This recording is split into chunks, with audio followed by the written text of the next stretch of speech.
Well, welcome 656 students. I hope everyone's doing well. This is week 3, and hopefully you're getting into a good groove with classes.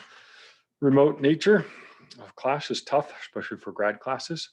I do hope that you folks are connecting with each other. We will connect in week 4 officially as part of this class, but please continue to look at the roster and see who else is in the class and hopefully you can make connections. All right, so this week I am adding a little bit more material for you folks, and it is on projectiles. You're like, why are we doing projectiles? Well, I'll tell you, every colleague I have, almost every, that teaches biomechanics, they almost all teach something about projectiles and equations of constant acceleration and all that. And when I talk with people, I often ask them, why are you teaching that?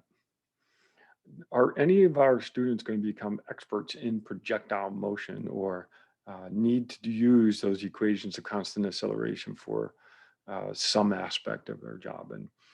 And usually get a lot of quizzical works, and it's like, well, no, we all teach projectile motion. It's just what we do. Well, it is what we do. It's what I do. But for those of you who continue on in your career in academics, I think it's always important to have a good reason for why you're teaching something. In biomechanics, sometimes we're guilty of teaching people to hate biomechanics because we get focused on some of the math and the physics as opposed to trying to explain concepts or how those concepts are used to help understand human performance. So why teach projectiles? I teach it. But I teach projectiles in a weird spot in my class, my undergrad biomechanics class. I actually teach projectile motion, not in kinematics, which you think it would be there, but I teach projectile motion in kinetics.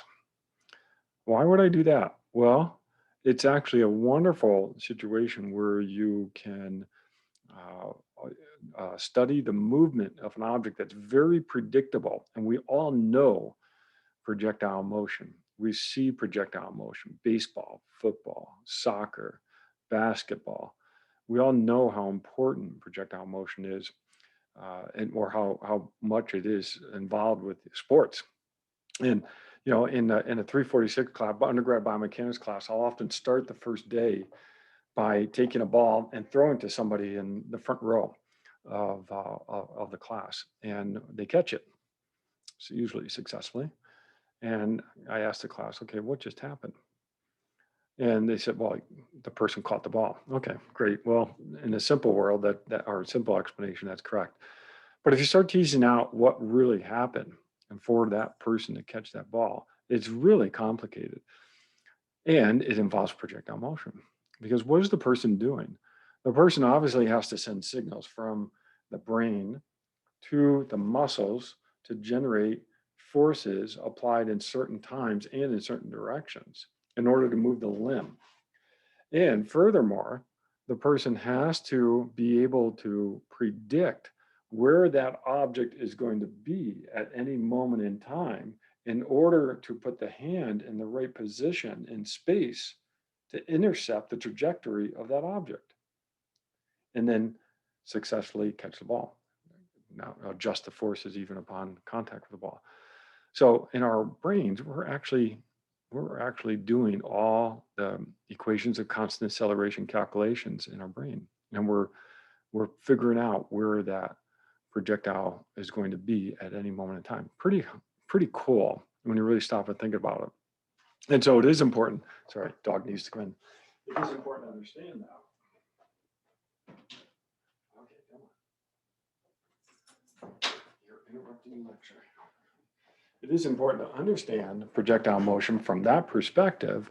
And what's interesting is when you get an error in catching a ball, you make those calculations wrong. And maybe you did not account for another force acting on the object that makes it more difficult to predict where that object's going to be, wind, for example. So what I do, I introduce projectile motion because we all know if I take an object and I drop it, it's going to fall downwards.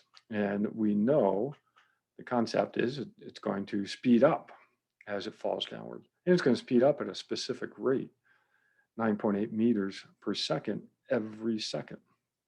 So it's going to accelerate at a specific rate. It's going to speed up in a very predictable manner. So after 1 second, at 9.8 meters per second, after 2 seconds, 19.6 meters per second, at 3 seconds, so forth. Very predictable. It's accelerating at a constant rate, constantly increasing in velocity. So it's very predictable. And we also know if I throw the object upwards, it's going to slow down at a rate of 9.8 meters per second every second. I also use projectile motion to solidify the idea that if you know the direction of the acceleration, that does not tell you the direction of motion. So for example, if I tell you that the projectile is accelerating negative 9.8 meters per second squared, and it could be slowing down going upwards or speeding up going downwards, both of those can be done at negative 9.8 meters per second squared. If I tell you that, okay, some moment in time, the acceleration is negative 9.8 meters per second squared, can you tell me which way the object's moving? And the bottom line is, no, you can't without some other information. You need some other information to be able to figure out the direction of movement. Negative 9.8 meters per second squared could be slowing down going upwards, could be speeding up going downwards. It could be a combination of the two. And so it gets a little tricky. So projectile motion is a nice way to tie in the discussion of what vector direction means for acceleration and leading into force. It's a situation where if we suck all the air out of the room, then we only have one force acting on the object, gravity. And gravity will cause that object to accelerate negative 9.8 meters per second squared. And so now we're linking kinetics and kinematics, and we're linking those two concepts with a situation which is very easy to understand. And we all know projectile motion, okay? It's very easy to know if I drop a ball, it's gonna fall downwards and it's gonna speed up. But it gets a little bit more complicated when we do add in air resistance. Air resistance is a force and push or pull that causes motion. So now if we add an air resistance into this force, now we have two forces acting on the object. And I go through that, that level of complexity. First deal with projectile motion, where there's only one force acting on the object, gravity. And that acceleration of that object is very predictable, negative 9.8 meters per second squared. Remember, negative 9.8 meters per second squared is the acceleration due to the force of gravity. It's not gravity, it's the acceleration due to the force of gravity. Then we add in air resistance, so I've got two forces. Now I need to add those two forces together, and then I get an acceleration. And the acceleration won't be negative 9.8 meters per second squared, it'll be something else. So I posted in an announcement a link to a YouTube video, which is actually pretty cool. And it is a video of a bowling ball and a feather being dropped in a silo. So this is it here. And we know what happens. The bowling ball obviously hits the ground first. Let me turn the volume off here. All right, now I'm going to jump ahead, but it's sort of a fun video to watch, so you can watch it. Now they're going to take all the air out of this silo and they're going to drop the two objects again and watch what happens. The two objects are accelerating at the same rate. Why? Because now there's only the force of gravity acting on each of the objects, and they end up hitting the ground at the same time. So with the air removed from the room, now we have the situation I spoke of.